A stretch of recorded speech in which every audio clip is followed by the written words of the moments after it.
I once lived in a very small town while working from my laptop. It had a population of just 200 people. I resided in a small cabin in the woods, though it was located next to the highway. One day, while I was walking my dog, I heard 2 gunshots somewhere nearby. I didn't think much of it. It's a hunting area and it's somewhat redneck-like.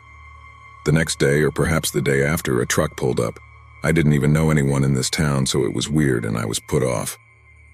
The guy called me over and said he's my neighbor. He asked if I heard the shots. I said, yeah. He claimed it was his neighbor taking pot shots at his house over a land dispute. He didn't ask me to be a witness for him or anything, just if I heard. Okay, it seemed really odd to me. I had never met this guy before, and when I say neighbor, I mean someone 500 meters to 1 kilometer away, well out of sight. The guy saw my dog digging somewhere unimportant, and all of a sudden he started trying to tell her not to do that. He got out, and she was iffy about him. He said, "Here, watch," and called her over. He grabbed her and tried to do the stupid Cesar Chavez dominance thing, holding the dog on her back for really no reason. She started yelping, and I was like, "Dude, stop."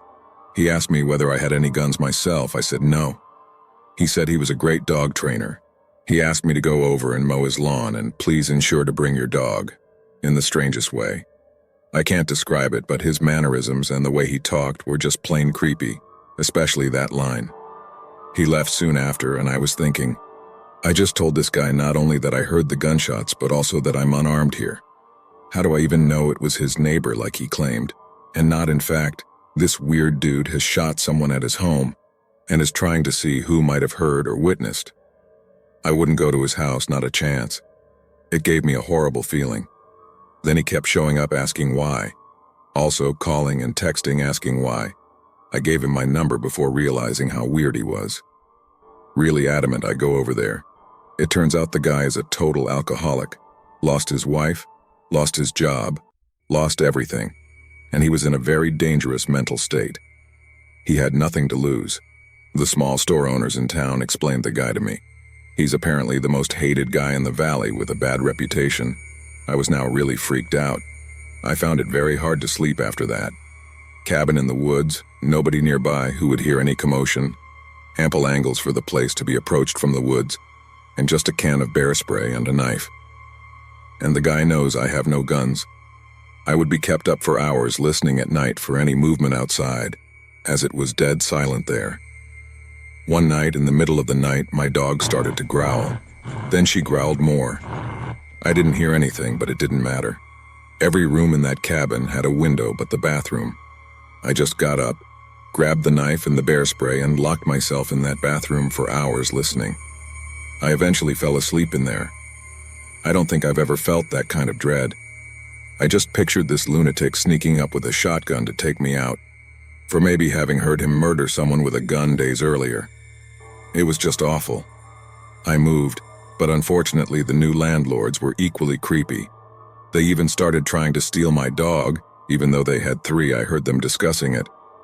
How they had to make themselves the in crowd so that she'd want to be with them, and they were hand-feeding her dog food when they thought I wasn't looking.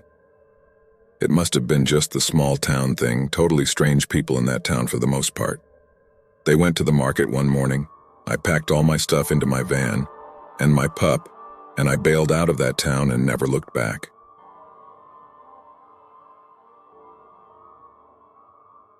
Went on a group retreat type thing over a fall weekend about 8 years ago. Husband and I and our 3 girls, all under age 10. This was an annual occurrence, but we were flush that year as a result of our company doing well. As a result, we avoided the communal bunkhouses and decided to rent a camper. The RV rental place explained that it would cost the same for 3 nights as it would for 2, so we decided we'd return it on Monday despite the retreat being over earlier on Sunday. So the weekend went great. It was super hot and we were happy to have AC. We didn't notice it at the time. Different people being in and out all day, not staying in the RV much over the weekend because of activities.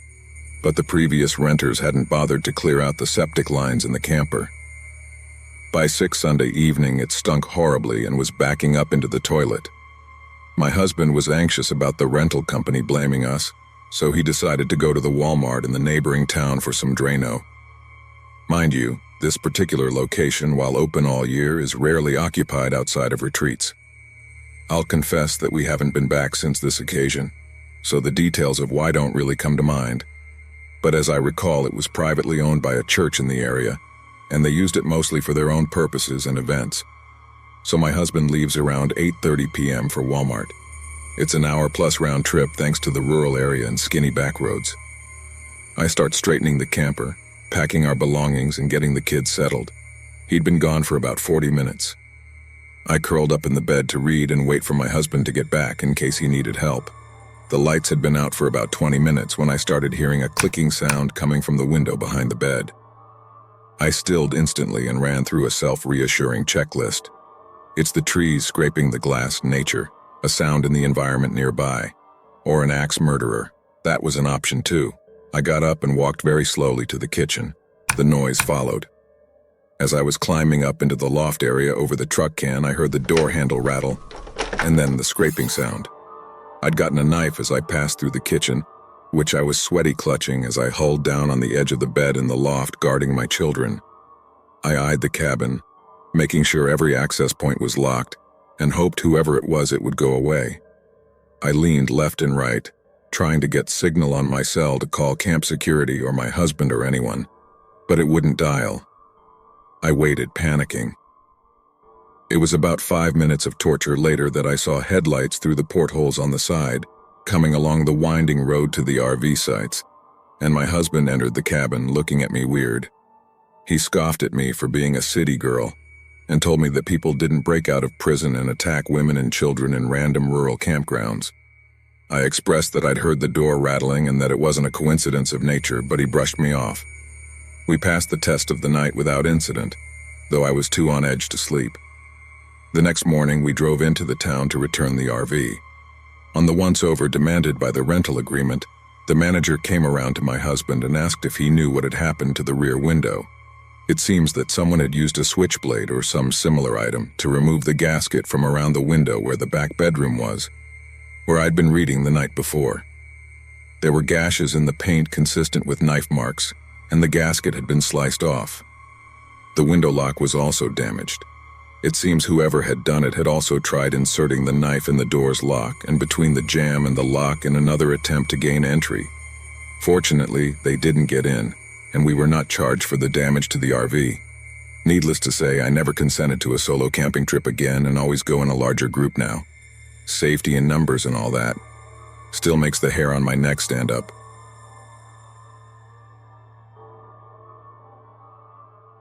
I was camping in Northeast Ohio by myself. It was the third and final night of my trip. I woke up to relieve myself, walked about 10 feet from my hammock, and noticed a headlamp approximately 100 feet away from me. I watched it for about 10 minutes, observing the person standing up and sitting down.